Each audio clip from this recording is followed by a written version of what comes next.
Thank you for plugging into this Family Life News podcast, streaming issues-driven, family-focused news.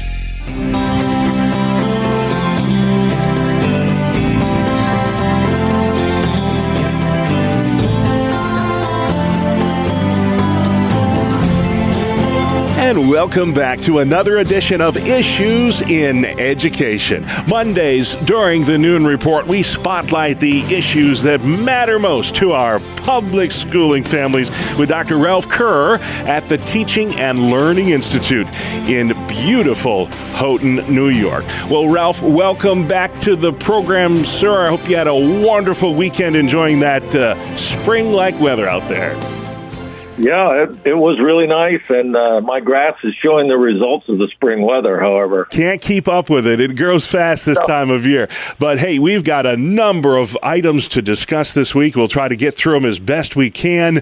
We'll begin with this one, the school budget vote in New York. Hard to believe, Ralph, it is just a week away, Tuesday, May 16th. Typically, less than 10% of voters will take part in that school budget vote. I know that's something that has always kind of saddened you. We'll ask right off the bat here, why is that, and what do you think it's going to take to bump those numbers up? Well, I think part of the problem is that people think that, my vote doesn't really change anything. It doesn't really matter, so why bother? I think also the fact that there's no early voting. There is absentee voting, but no early voting. So unless you make the extra effort to get out on voting day, Tuesday, May 16th, you just don't have an opportunity to vote. Yeah. But I can't say enough about how important it is for people to get out. Board members look at and have final say on all the curriculum and textbooks, and I know that that's a real concern in many districts right now, and also the hiring of all personnel. So your vote does make a difference. And please get out and vote next Tuesday, May 16th. Now, the polls are open, I believe, now correct me if I'm wrong, noon to 8, or is it different in each district? Yeah, it varies all over the lot. So if you're in doubt about it, just call the district office and ask what time the polls are open. All right. All this week, it's National Teacher Appreciation Week, and I'm not just bragging on teachers because I married one, but we have so many wonderful teachers that really feel called to this profession.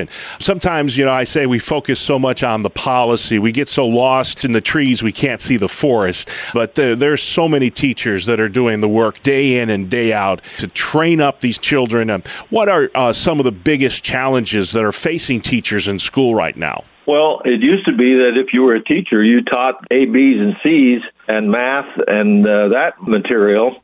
Now there's really a necessity, unfortunately, because of the breakdown of families, that teachers also are mental health supporters, they're counselors, they're role models, and in some cases, they're even parents. But I want to focus on just quickly giving you some attributes of really good teachers. And as I was preparing this, I thought, yep, those are the kind of people that I had as teachers. They have compassion. There's a passion for learning and the children themselves, an understanding of the circumstances that the different students come from. They have patience.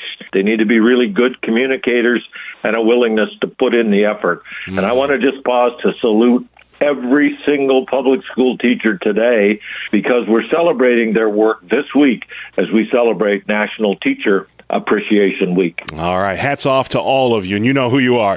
One final question, Ralph, we'll let you go. There was a report last week that showed just 13% of 8th graders in this country are proficient in history. I mentioned this because history was my favorite class. We called it social studies back then. I just loved history, but sadly, it's kind of gone by the wayside. A lot of people are saying that it's because there's just not as much attention on civics at school these days. Ralph, what do you think is to blame for those abysmal history scores? Well, I'm afraid the people that say that are correct. I mean, I think, again, part of what I mentioned that teachers are responsible for just takes away from some of the teaching that they really want to do.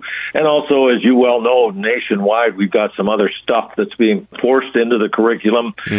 civics are really important, but it's amazing to me sometimes when I see people that have graduated from our schools talk about civics. They have no idea. If you ask them who the governor is or what the capital of New York or Pennsylvania is, they couldn't tell you any of that, let alone tell you anything from a historical standpoint about our country. Yeah. It's time that our children knew that.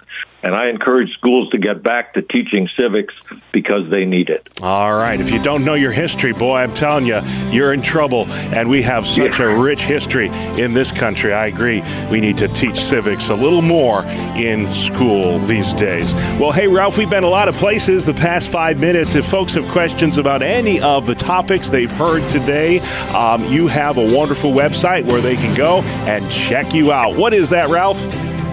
Thank you, Bob. It's simply yrun.org, yrun.org.